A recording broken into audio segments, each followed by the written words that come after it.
afternoon. My name is Jill McDermott, and I am an oceanographer. I make a lot of observations in the deep sea, and primarily I work on hydrothermal systems. So this talk is quite different in some ways because it actually focuses on the catalysis reactions themselves. And I thought I'd start off with essentially what can a catalyst do for me as a hydrothermal chemist. And so in thinking about catalysis, what I'm usually interested in is whether or not it can solve a fundamental problem about the system that I study. And so all of the fluids that I work on in the deep ocean are high hydrogen. In particular, some of these are very high hydrogen in those systems that are impacted by serpentinizing reactions.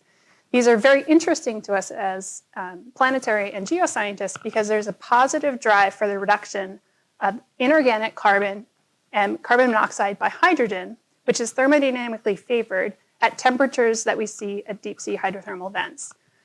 And so the conundrum is that these fluids are circulating through the systems quite rapidly. The residence time estimates for a hydrothermal fluid as it moves through the crust range between 2 years and 30,000 years, depending who you ask. But nonetheless, that's fairly short in terms of geologic time. And so what we also observe through experimental work is that the spontaneous reduction of this inorganic carbon to form methane, other hydrocarbons, and more complex organics is quite slow. It proceeds over months to years, or not at all at the temperature range that we're looking in. And yet we do see replete levels of hydrocarbons within hydrothermal systems, and we often can also observe smaller amounts of more complex materials. I'll be talking about all of that throughout the talk. And so this relatively rapid apparent reduction of inorganic carbon is widely thought to require interaction with a catalyst. And so over on the right side here is a generalized mechanism for the Fischer-Tropsch reaction between carbon monoxide bonding on the surface of a catalyst and the synthesis and polymerization of hydrocarbons. And so this is a means to overcome the kinetic inhibitions to forming organic species within hydrothermal systems. And so because we all have different backgrounds, I thought I'd start off with a quick introduction to seafloor hydrothermal systems. The fluids that erupt here at the seafloor reflect a number of factors. First one that's important to consider is the initial fluid composition. This is seawater in most cases. The composition of the rock that's undergoing reaction, that can vary depending on your geologic context. Also, the structure of that rock, the fractures and the brittle pathways through which the fluids are circulating, and then the nature and extent of the heat source at depth, which is what's driving this hydrothermal fluid flow. As you pass seawater through the rock, it undergoes a transformation as it interacts with minerals. And so some of these important transformations are shown here for a basalt-hosted system, where you have formation of clays, you have low temperature alteration, exchange between the protons in the rock, and building up of hydrogen ions. And so these fluids emitted at basaltic systems are frequently acidic. We see the reverse in ultramafic systems where fluids tend to be closer to alkaline or in some cases near neutral. Along the way, the fluid also exchanges between the rock's metal components and gains sulfur. If it hits the two-phase boundary of seawater, it can actually form two phases, one of which is low chlorinity and one of which is high chlorinity. This is a process called phase separation, and it's of fundamental importance because all of these metal ions travel as chlorocomplexes within solution. Phase separation and segregation takes place, and that fluid then exits the seafloor quickly in what we call the discharge zone, where it's expressed at the seafloor as either a source fluid with temperatures very high in excess of 300 degrees, or mixes shallowly in the subsurface and forms what's called a diffuse or low temperature vent fluid with temperatures less than 150. So overall, either one of these types of fluids is a net source of carbon in the deep sea, serves as a link between these crustal carbon budgets and the broader oceanic budgets. And furthermore, these organic compounds support and sustain a biosphere, both in the modern day Earth and previously. And an abiotic origin of these single carbon compounds is compelling due to their potential role in the origin of life on Earth, as well as the sustenance of these deep ocean ecosystems throughout time. The vents can be either a net sink or a net source of bulk organic carbon. So if you take all of that organic carbon as a single abundance, you can either have gain or loss. And the thermodynamic equilibria, the specific complement of organic compounds that you see is primarily driven by three factors. That includes the fluid hydrogen content, the pH, and the temperature. The origin and speciation of that carbon is what sustains our modern-day subsea floor biosphere, and it's important to understanding early Earth and integral to the search for life on ocean worlds. So as a hydrothermal chemist, one of my sort of broad defining goals in my career is to understand the drivers of fluid diversity across the ocean basins. So here I'm showing a schematic of the mid-ocean ridge system, which encircles the globe like the seams of a baseball, and a variety of different hydrothermal fields in which I've worked or I will be presenting data today. This diversity in fluid chemistry is principally driven by changes in seafloor depth, which affects the pressures of the systems, which in turn drive or define the maximum temperatures that the fluids can achieve. And so what I'll focus on today are primarily the ultramafic systems, which are highest in hydrogen and have the most potential for catalysis.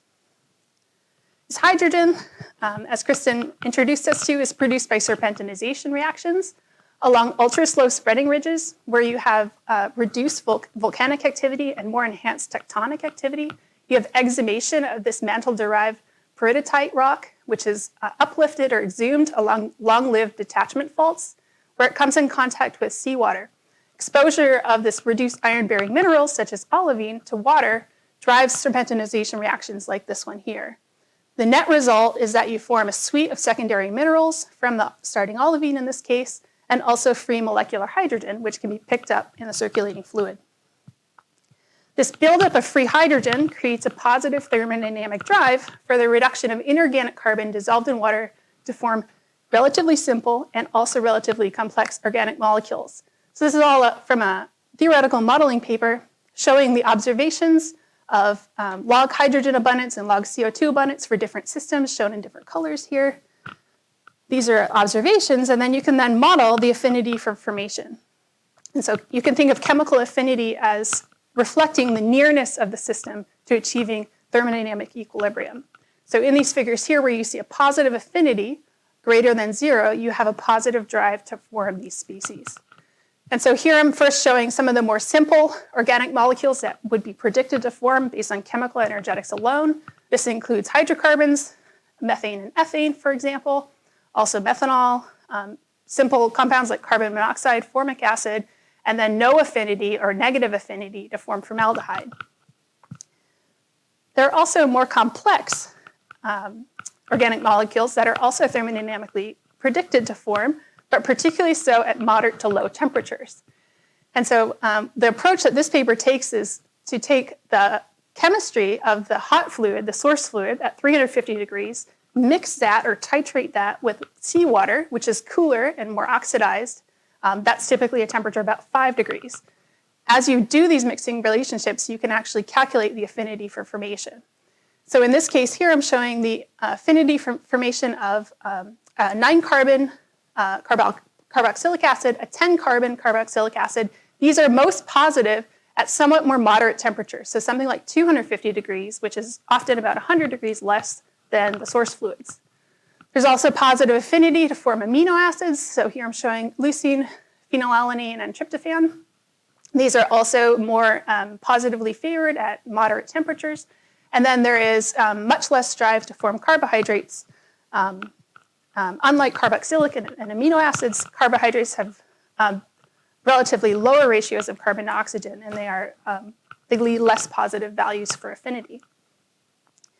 And so while there are studies that report the presence of small quantities of these more complex organic molecules at moderate temperatures, they are often associated with fluids like this one, which are teeming with microbial life. This fluid here is about 100 degrees. And so the organic molecules that we find in these fluids may have either a biological or a thermogenic source through the pyrolysis of organic matter. It's likely in all cases it could actually be a combination of all of these inputs, including abiotic, but it's unequivocal. It doesn't rule out the possibility of abiotic production of some of these molecules, but it cannot be concluded. So next I want to run through 3 field studies that I think are important to consider that have done their very best work to try to constrain the abundance of these more complex organic molecules in hydrothermal settings. This first one that I'd like to talk about is a paper by Tom McCollum et al., where he actually took, I think, one of the nicest approaches I've ever seen, and took an IGT hydrothermal fluid sampler, actually took that fluid, did DCM extractions on it, and then concentrated the organics. In addition to that, he had a cooling tubing made of metal on the seafloor, made of titanium, and then also a solid phase extraction cartridge in order to pump more fluid through to have a better shot at being able to concentrate organics into this cartridge. That cartridge itself was then extracted. The tubing, anything sorbed out of the tubing was extracted. All of these recovered products were concentrated and analyzed by GCMS at 3 different sites: Lost City and Rainbow, which are 2 of the highest hydrogen ultramafic hosted systems, and also the Lucky Strike hydrothermal field. This is relatively lower hydrogen, but has a somewhat higher elevated abundance of methane. And yet what Tom found is that the only samples to consistently yield high amounts of organic compounds were those at Lost City. However, this was dominated by C8, C10, and C12 carboxylic acids. This was about 15% of the bulk organic carbon issuing from Lost City. And the even number carbon predominance that Tom found indicates a biological origin. Those compounds may be derived from microbial activity occurring within the hydrothermal chimneys prior to the site of fluid discharge, or they might be transported from deeper within the system. Those fluids are only venting at about 90 degrees, which could host life. And so the conclusion then is there was no evidence, even at Lost City, for more complex organic compounds with an abiotic origin, at least from a fluids perspective. Another study that's important to mention at Lost City is one by Susan Lang and colleagues, where she identified the presence of measurable acetate, which is an unusual species to form in high abundance in a system like this. Each one of these dots on here is representing a different hydrothermal fluid sample that Susan collected. This is the seawater composition here. As a hydrothermal chemist, we usually plot these data versus magnesium. Seawater is very high in magnesium, and under very high temperature water-rock reactions, the hydrothermal fluids lose magnesium due to fixation in the crust and the formation of magnesium clays. And so your source or very hot fluids tend to be virtually 0 magnesium. So as you plot fluids along magnesium space, you can see a dilution trend with seawater, and you can see that your most pure fluids plot over on this side here. So Susan's conclusions were that acetate is found in locations where there's also very active sulfate reduction, indicating that it is also likely a microbial byproduct, although not necessarily the only interpretation. The third study is by Krista Longnecker et al. And this was looking at actually a basalt-hosted vent field at the 9 North hydrothermal field. There's seawater plotted here. They focused on a low temperature, 25-degree diffuse fluid, which was formed from mixing between the high temperature source fluid, which is called Bio9. This is a black smoker, 366 degrees Celsius. This one here is 25. What they found is that in the low temperature fluids, the quantifiable dissolved organic compounds were dominated by water-soluble vitamins and also by amino acids. Over here, you can see there's a precursor to B vitamins as well, right here in the yellow.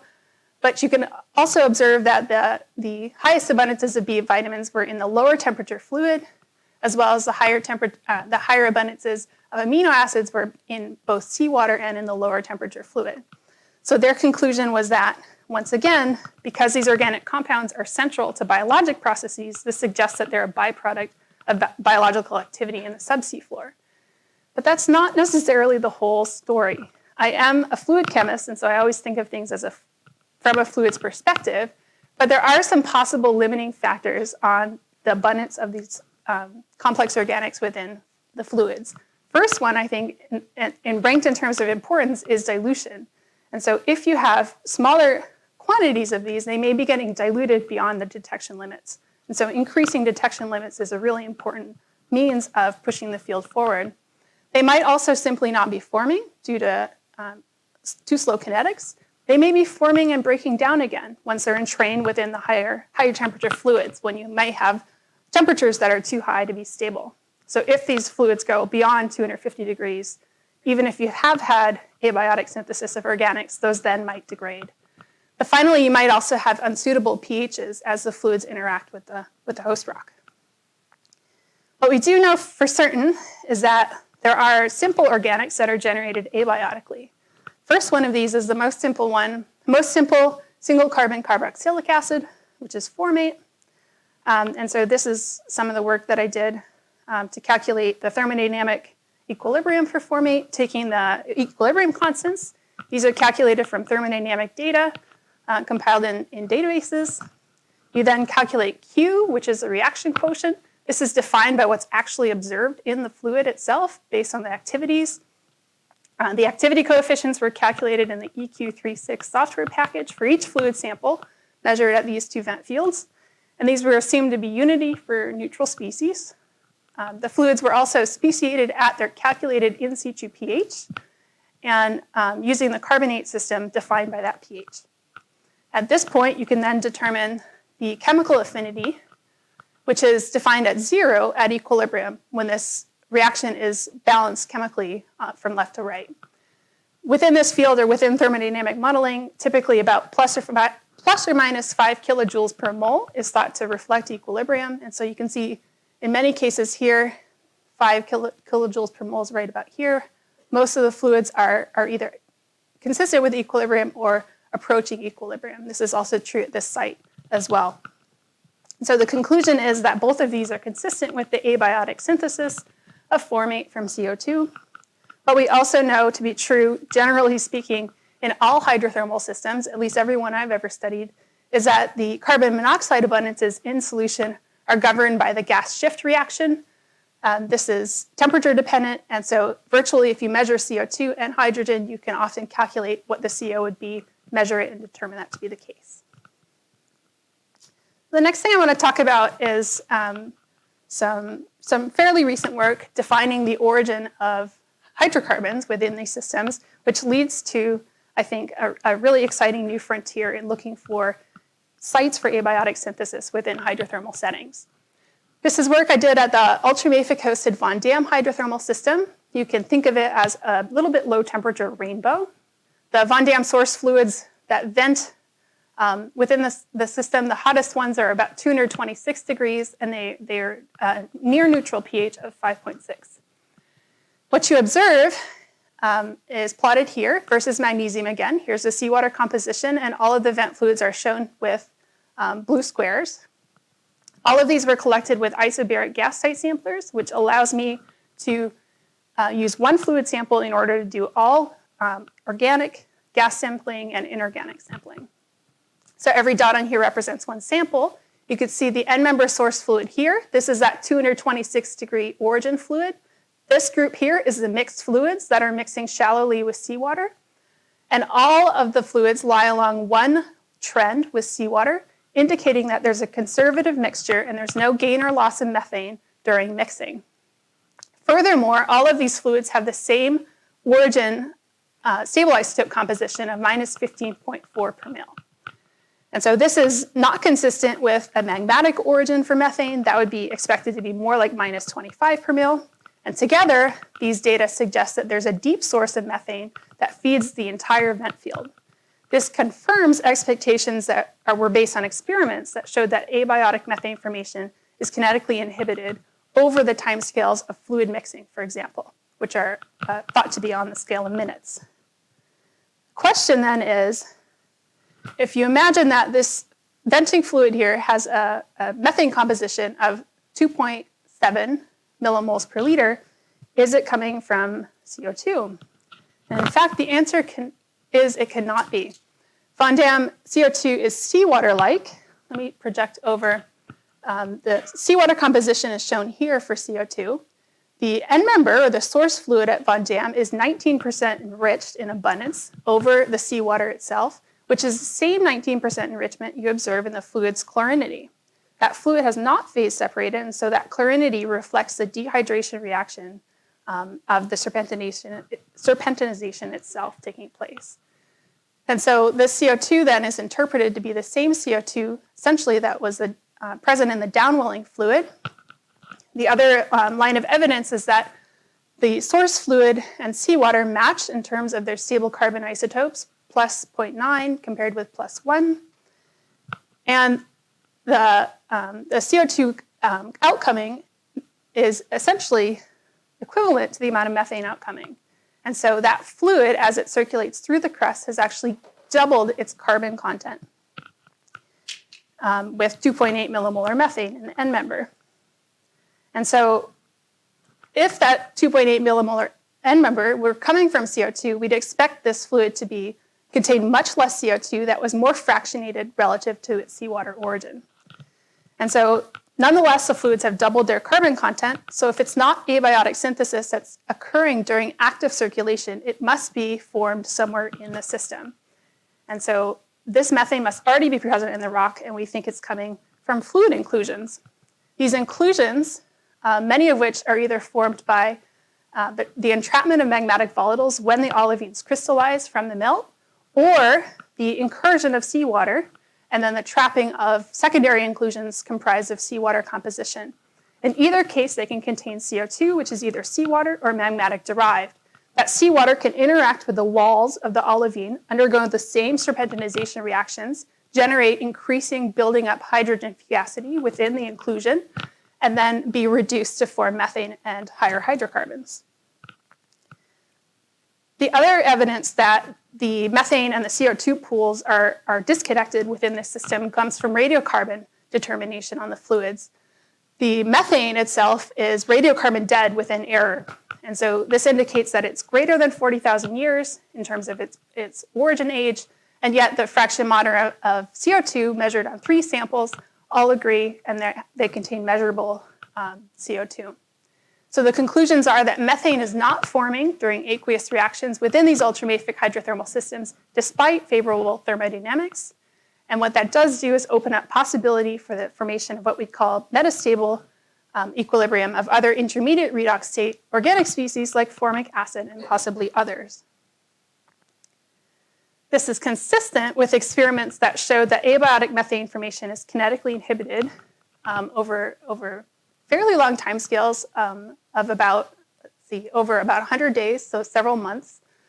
In this case here, I'm just showing a couple examples of experiments. This one was conducted by McCollum and Seawald. These are often conducted in a flexible gold bag reactor inside a steel pressure containment vessel, which can be taken to hydrothermal conditions at temperatures and pressures that mimic what we see at the seafloor. What can then be performed is a time series experiment where fluids are extracted at specific time points. In this experiment, olivine and a salt solution were enclosed in a flexible gold bag. They were sealed up at 300 degrees and 350 bar.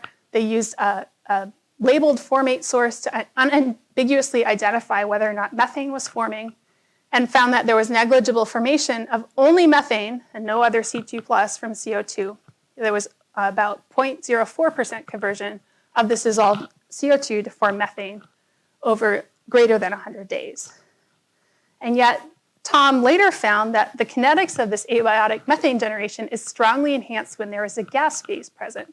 So this is showing the results from another experiment performed at a lower temperature, at the lower end, again with olivine and salt solution in a flexible gold bag, and again using the carbon-13 label. And this concluded a similar result. There was negligible formation of methane from CO2, including the 200-degree Celsius experiments, and this put to rest some ideas about the formation of methane at lower temperatures. However, they did find very, very high concentrations of methane. Here you can see it reaching just over 80 micromole per kilogram in a hydrogen-saturated experiment with a free gas phase. So you can think of this as representing essentially your microenvironment within a fluid inclusion, which could exceed hydrogen saturation. So you could have a hydrogen gas bubble within an inclusion, which could then promote the formation of hydrocarbons. We went on further to investigate other methane from other hydrothermal ultramafic settings and one basalt-hosted system in order to determine whether you could use the clump methane geothermometer to understand the formation temperatures of methane and make any inferences about its origin. So here I'm showing the the study, which looked at 4 different systems. The Von Dam system that I was just talking about is shown in blue. The Rainbow system is shown in black, and the Lost City system is shown in white. All 3 of these are ultramafic hosted. There's also a basalt hosted system. This is Lucky Strike. The reason we included that in the study is it has very high methane concentrations despite being quite low in hydrogen. These 4 systems have very widely varying CO2 contents. This varies over 3 orders of magnitude.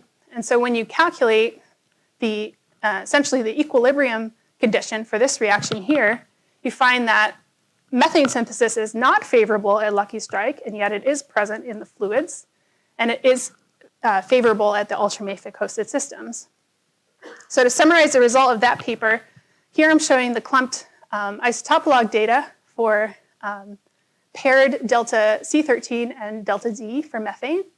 This has been transformed here into the measured, or I've plotted it versus measured vent temperature. And this line here shows the theoretical equilibrium line that essentially takes this clumping and transforms it into an origin temperature.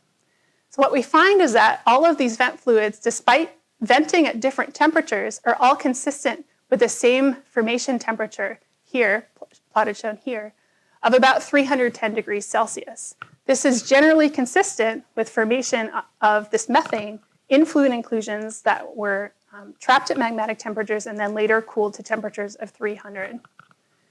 Those fluids then weathered into the olivines, released the methane, and then transported it up to the seafloor where they vent at a variety of temperatures. The next work that was done investigated methane-rich fluid inclusions in olivine-bearing rocks that are widespread throughout both marine and terrestrial environments. This is work done by Frieder Klein and showed that using Raman microscopy and thin section petrography, these inclusions may constitute one of the largest reservoirs of abiotic methane on Earth, and that it can form within inclusions trapped in olivine even when we don't have liquid water present, which is a very important finding. The legend here shows essentially the predominance of gabbro, shown in light blue, to peridotite, shown in green. The Cayman rise inclusions are shown in this panel here, as well as inclusions from throughout the world's oceans and terrestrial environment. His model for the abiotic methane formation via serpentinization within a fluid inclusion is summarized here. So you can see that the first step in the model shows the cooling of the olivine and crystallization from magmatic temperatures. These exceed 800 degrees when you wouldn't have stable methane.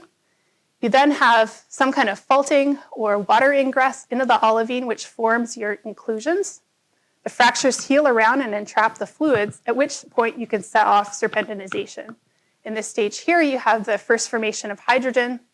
You have continued serpentinization, which starts to produce the secondary mineral suite, including, in this case, magnetite and brucite and serpentinite. You have building up of hydrogen, hydrogen fugacity within your inclusion, and the reduction of inorganic carbon to form methane. Those fluids can then be released through the dissolution or fracturing of the olivine and then transported to the seafloor through a hydrothermal, either a hydrothermal fluid or through a gas seep or alkaline spring. So the next thing I want to do is, I guess, lean into what I'm sure Benedict will be speaking about more, is that this idea of looking more closely at the minerals themselves as a source for abiotic organics, I think is very important and can extend beyond just hydrocarbons alone, as shown by our next speaker, who identified serpentinite-hosted amino acids within the Atlantis Massif. I won't really give too much away, and hopefully I haven't misrepresented anything here. The work was done on heavily serpentinized Harzbergite, which was drilled at the Atlantis Massif, roughly 170 meters below seafloor, associated with the Lost City field. The authors identified tryptophan using 3 high-resolution methods. Tryptophan is an alpha amino acid that's used in the biosynthesis of proteins. And these high-resolution methods were also able to exclude microbial activity as being a possible source for the tryptophan.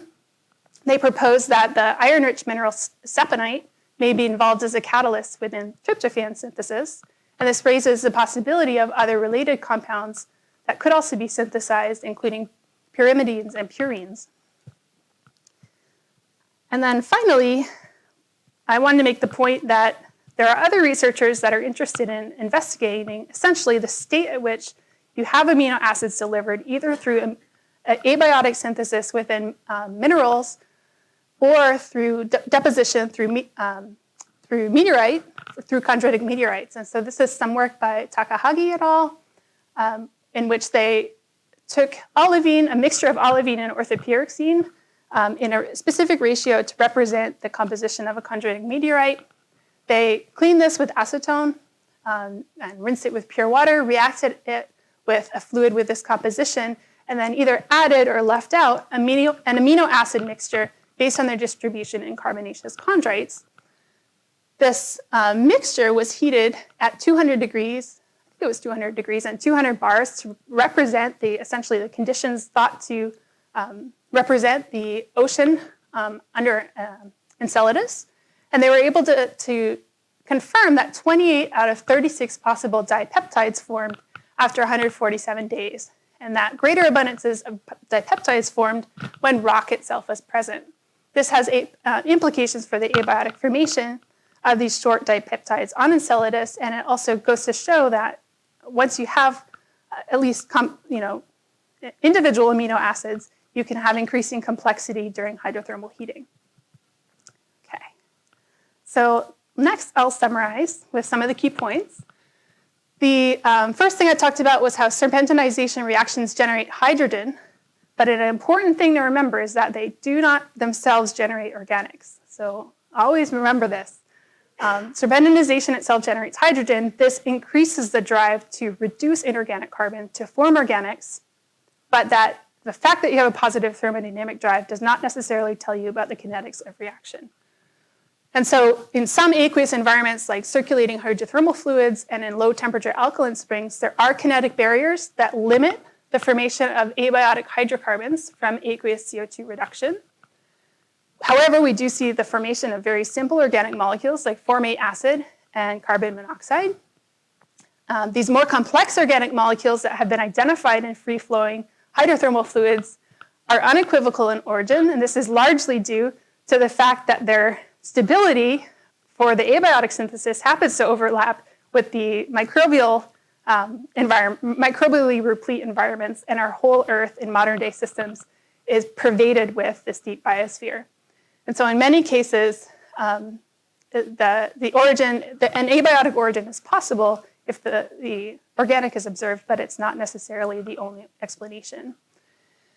And then finally, I'd like to see the community look more closely at environments that could contain a free hydrogen gas phase, which would actually exclude circulating hydrothermal fluids, which would dissolve all available hydrogen. But it does mean that places like olivine-hosted fluid inclusions that could form free hydrogen, you can have the ready formation of abiotic hydrocarbons over geologic time scales. This also resolves the problem of the relatively short circulating residence times of hydrothermal fluids throughout the crust. We then have time on our side, in other words. This process may explain the origin of methane and other longer chain alkanes in all such systems in which water reacts with ultramafic substrate, and that doesn't just include seafloor hydrothermal systems, but also terrestrial settings where we see the production of abiotic hydrocarbons. So the last thing I would do is encourage people to look to the rocks. Don't despair if you don't find your favorite compound within a hydrothermal fluid. And so one really rich example of that is that iron-bearing saponite might be involved as a catalyst in the synthesis of aromatic amino acids, including tryptophan. So with that, I'll thank you for your attention. These are my sources of funding, members of my lab, and other collaborators. Thank you.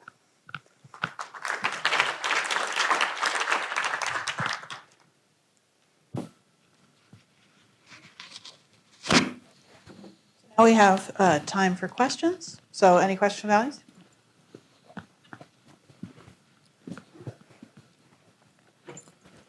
Yeah, great talk. I have two questions. One is about the laboratory experiments. And you showed that the methane formation proceeds effectively in the gas phase, but no methane formation in the aqueous reaction, hydrothermal reaction.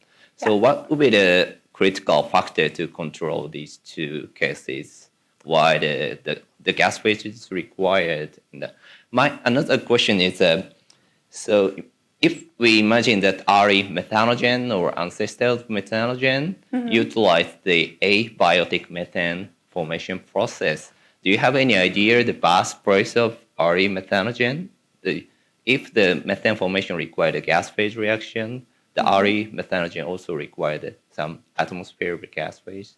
Well, okay. So I guess you have, And if the atmosphere required, we could imagine that no methanogen in the icy ocean world because those planetary bodies have no atmosphere.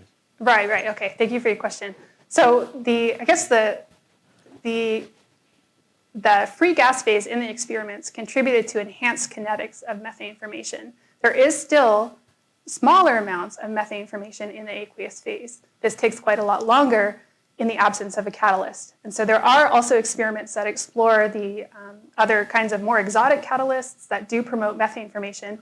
Olivine, at least in the experiments I showed, is not a particularly strong catalyst.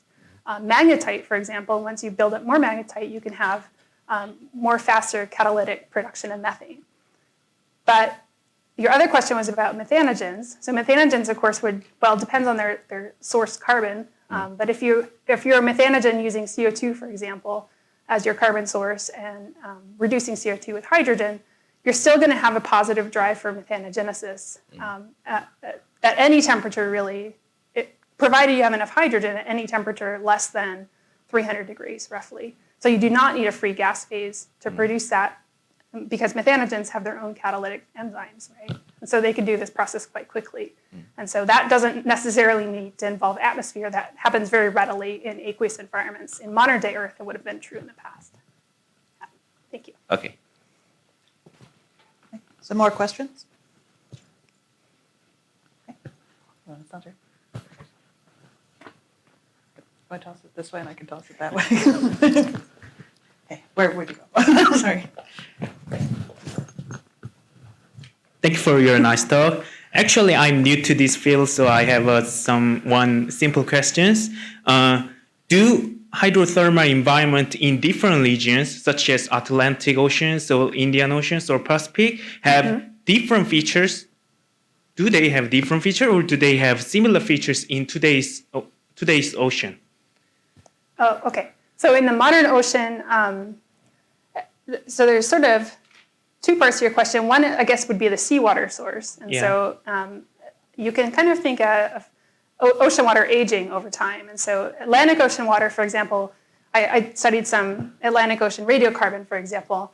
The radiocarbon in the deep bottom water of the Atlantic is about roughly 2,000 years younger than it is in the Pacific. So that would be one important difference if you're using that as a tracer for time. The other difference is that the Pacific bottom waters are richer in nutrients, for example. So your downwelling seawater is, in some cases, subtly different. Although it's still oxygenated, it still contains quite a lot of CO2. But it is different depending on which ocean basin. The bigger driver for compositional change has to do with the type of divergent margin you're at. So whether you're at a fast-spreading mid-ocean ridge, which is really actively erupting very quickly, where you're forming a lot of basalt, or if you're in one of these very, very slow-spreading ridges that don't erupt very often, but instead are tectonically driven. So that's what exhumes this mantle peridotite and produces ultramafic substrates in contact with water. So that is what primarily drives these changes in hydrogen across these different systems that I was showing you earlier. It's not, in fact, the water itself, but actually the rock type that's changing. That also changes the depth that you're at. And depth actually controls the maximum temperature limit of the fluid itself, the water. And that's because the boiling point of water is a function of pressure. So the same reason that boiling point changes if you're really high in the mountains, right? You have to cook your food longer because the boiling point is lower. Boiling point is a lot higher when you're under pressure. And it gets even higher if you double that pressure. And so the system I was talking about at Cayman is the deepest site on the planet, which is partly why that we think it has built up so much high hydrogen. Thank you. So depth, rock type, and seawater. They could all be different. Okay, thank you very much. So that's all the time we have for questions for this section. Thank you. So let's thank our speaker one more time. And if you have more questions, put them on Slido.